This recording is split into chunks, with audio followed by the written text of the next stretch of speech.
पुण्य का फल हमने स्वर्ग को पाया, समृद्धि को पाया, संबंधों को पाया, लेकिन पुण्य का एक फल और है, वो क्या है? मोक्ष। तो ये उसको देने वाला है। अपूर्वम पुण्य फलदम शृणुध्व सुसमाहिता। तो अब उसके बारे में आप सुनिए, लेकिन कैसे सुनना है? सुसमाहिता, आधे अधूरे मन से नहीं सुनना है, समाहित होकर के सुनना है। समाहित होकर के भी नहीं सुनना है, सुसमाहिता, अत्यंत एकाग्र होकर के सुनना है। इस बात को, अपने चित्त को समाहित करके सुनना है। तो फिर सुनते सुनते ही घटना घटित हो जाती है।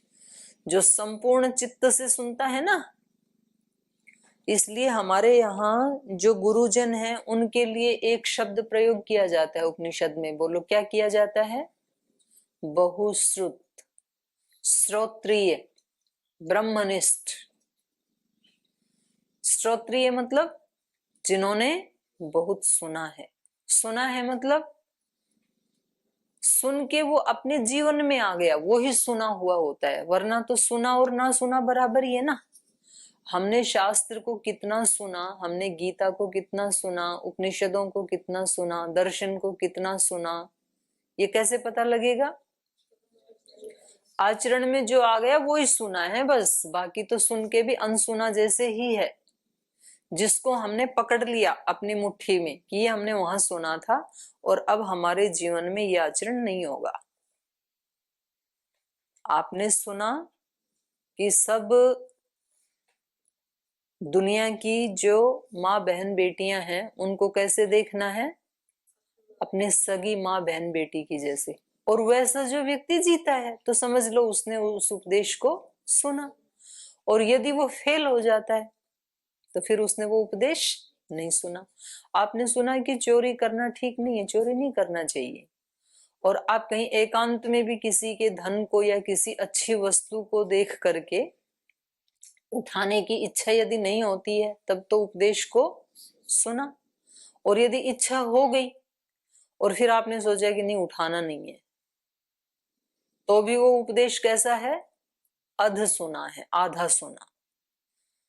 मतलब आपने उठाया नहीं ये तो ठीक है, इतना तो याद रहा आपको, लेकिन इच्छा हो गई तो इसका मतलब उसका अभी और अभ्यास करना है। तो इसलिए सुनना भी कैसे होता है? सुसमाहिता, चित्त को समाहित करके। मतलब मेरी सारी की सारी चेतना ही जिसके लिए एकाग्र हो गई तो फिर ट्रांसफॉर्मेशन में देर नहीं लगती है। समाधि में भी क्या होता है, ध्यान में भी क्या होता है?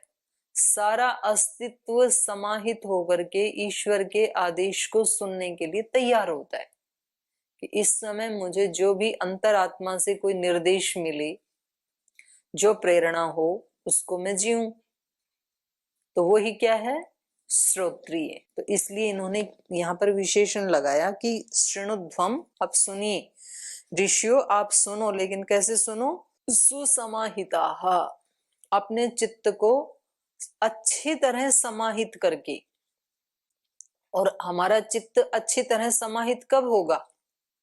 हमने कहा कि चित्त समाहित हो जाओ और चित्त समाहित हो जाए, ऐसे हो जाता है कि नहीं होता है? क्या अनुभव है आपका? हमने क्लास में आके कहा कि चित्त अब समाहित हो जाओ, अब 1 घंटा पढ़ना है, और चित्त हमारा समाहित हो जाए, ऐसा संभव है कि नहीं है? ऐसा कहने से हो जाता है कि नहीं हो जाता है? क्या अनुभव है? हमेशा नहीं होता है, कभी होता है कभी नहीं होता है। क्यों ऐसे? ऐसा क्यों होता है भला? कभी तो मान लेता है मन, कभी नहीं मानता, ऐसे क्यों होता है?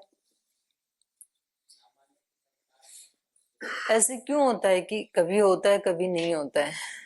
काफी तो ट्रेनिंग देनी होती है ना। आप जब योगाभ्यास करते हैं, पश्चिमोत्तानासन करते हैं, तो कभी कभी तो सिर घुटनों से लग जाता है, कभी कभी नहीं लगता है। तो ऐसे क्यों होता है? ट्रेनिंग अधूरी है अभी। हो, खा भी ज्यादा लिया हो तो फिर नहीं झुकता है। तो उसके लिए फिर कई दिन तक ट्रेनिंग देनी पड़ती है। ट्रेनिंग दे तो आराम से झुका देते हैं फटाक से। करने लगे सूत्र, आपने कहा कि 10 मिनट में 20 सूत्र याद कर देना, कम से कम 1 मिनट में 2 सूत्र याद कर देना, और आपका चित्त कर दे तो बड़ा अच्छा चित्त है फिर तो। कभी कभी जब मैं सुनती हूँ ना, तो किसी किसी दिन तो 1 घंटे में फटाफट सुना देते हैं 20, 30, 40, 50 सूत्र। होता है ऐसे। बोल दिया आज तो बिल्कुल, मतलब एक बार आपने ये कह दिया ना आज नहीं होगा, फिर तो नहीं ही होगा। फिर मैंने कहा फिर और 15 मिनट बैठो, याद होगा, क्यों नहीं होगा, आज मैं भी सुन के ही जाऊंगी। यहां से भी तो विद्रोह होता है ना।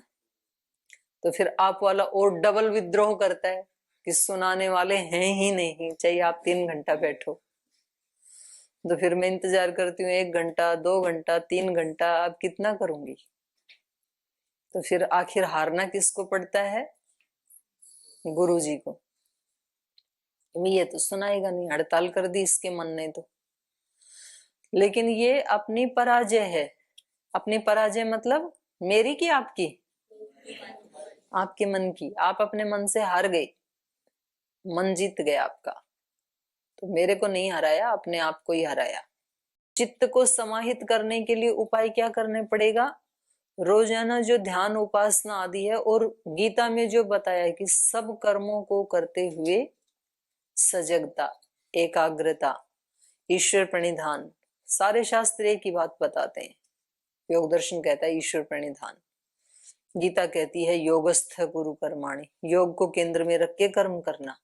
तो ऐसा करते करते फिर व्यक्ति की ट्रेनिंग हो जाती है, फिर वो देर के लिए तो मान लेता है, कर दिया।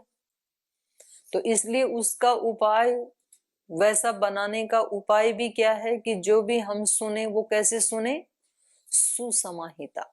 अब याद करने में दोबारा ज्यादा मेहनत नहीं करनी पड़ेगी, समाहित चित्त से यदि सुना है तो फायदे का है। तो अपना फायदा तो सबको सोचना ही चाहिए। इस महापातक युक्तो वा सर्व पातक ही तो होकर के सुन लिया तो कहते सुदुराचारो, तुरंत ही वो जल्दी ही धर्मात्मा बन जाता है।